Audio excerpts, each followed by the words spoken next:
Hello গাজীপুরবাসী, কি অবস্থা সবার? আজকের ব্লগটা হতে যাচ্ছে অনেক মজার। বের হয়েছি বন্ধুদের সাথে আমার বন্ধুর জন্য একটা মোবাইল কিনতে। শুধু মোবাইল কেনাই নয়, আমরা চলে গিয়েছিলাম গাজীপুরের বিখ্যাত চায়ের দোকানে এবং আরেকটি রেস্টুরেন্টে। চলুন যাই, দেখে আসি আজকে সারাদিনের জার্নিটা আমাদের কেমন কাটলো। আসসালামু আলাইকুম সবাইকে। আজকে শুরু হতে যাচ্ছে দারুণ একটা দিন। আমার বন্ধু নতুন একটা মোবাইল কিনবে, যার কারণে সে খুবই এক্সাইটেড, যেটা আপনারা ভিডিওতে দেখতেই পাচ্ছেন। তো শুরুতেই মোবাইল কেনার জন্য সে বুথ থেকে টাকা উঠিয়ে নিচ্ছে। টাকা উঠানো শেষে আমরা রওনা দিয়ে দিলাম মোবাইল কেনার উদ্দেশ্যে। পর আমরা চলে আসলাম মোবাইল মার্কেটে।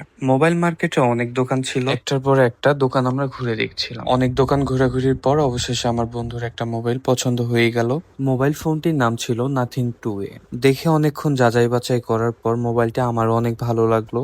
সত্যি বলতে ফোনটি অনেক স্মুথ আর সব দিক দিয়ে পারফেক্ট বলা চলে। মোবাইলটি নিয়ে সব ওনারা আমাদের কিছু কথা বুঝিয়ে দিচ্ছিলেন, যেটা আপনারা ভিডিওতে দেখতেই পাচ্ছেন। ডিসপ্লে ব্যতীত আপনার এটা ধরেন ফোন বন্ধ হয়ে গেছে, তারপর হচ্ছে চার্জ ব্যাকআপ একদমই থাকে না, তারপর হচ্ছে নেটওয়ার্ক ইস্যু আর কি। এই তো। যদি এরকম চার্জ এটা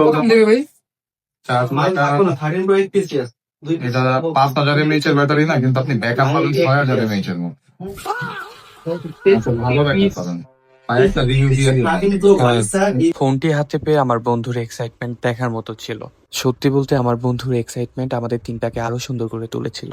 মোবাইল কেনার পর আমরা চলে গেলাম সার্ভিসিং এর দোকানে এবং সেখান থেকে আমরা গ্লাস কাভার লাগিয়ে নিলাম। বন্ধুর মোবাইল কেনা তো হলো, কিন্তু মোবাইল কেনার পর বন্ধু কি আমাদের ট্রিট দেবে না? তা তো হয় না। ট্রিট নেওয়ার জন্য আমরা চলে গেলাম জয়দেবপুর। আর বন্ধুরা সাথে থাকলে তো একটু মনে দুষ্টামি হচ্ছে হয়। কিছুটা ওই যে পালকি আসছে না, বিয়ের পালকি, পালকির মতো একটা ভাইব আছে। মনে হয় বিয়েতে কোটা দিয়ে যেতেছে বা জামাই দিয়ে যেতেছে।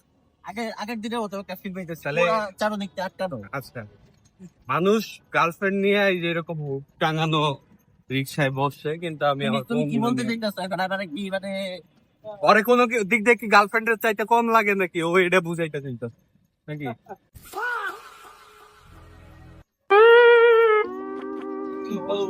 আমি শুরুতেই আপনাদের বলেছিলাম বন্ধু বান্ধব সাথে থাকলে একটু দুষ্টামি হয়, আর ওরা সাথে থাকলে আমার দিনটা আরো অনেক সুন্দর কাটে, যেটা বলার ভাষা আমার নেই।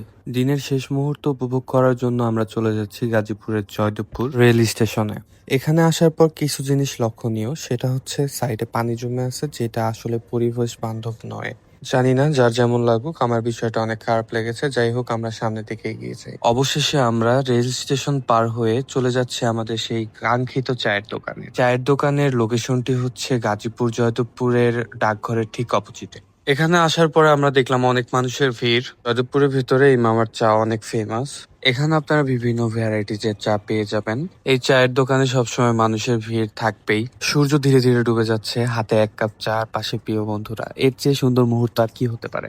আমরা নিয়েছিলাম দুধ চা। যাই হোক, চায়ের টেস্টটাই এভারেজ লাগছে। কার কাছে কেমন লাগে এই মামার দোকানের চা, অবশ্যই গাজীপুরবাসী আপনারা কমেন্ট করে যাবেন। চা খাওয়া শেষে এখন হচ্ছে আসল ট্রিট। আমরা ট্রিটটা নেওয়ার জন্য চলে গিয়েছিলাম শুট ইন রেস্টুরেন্টে।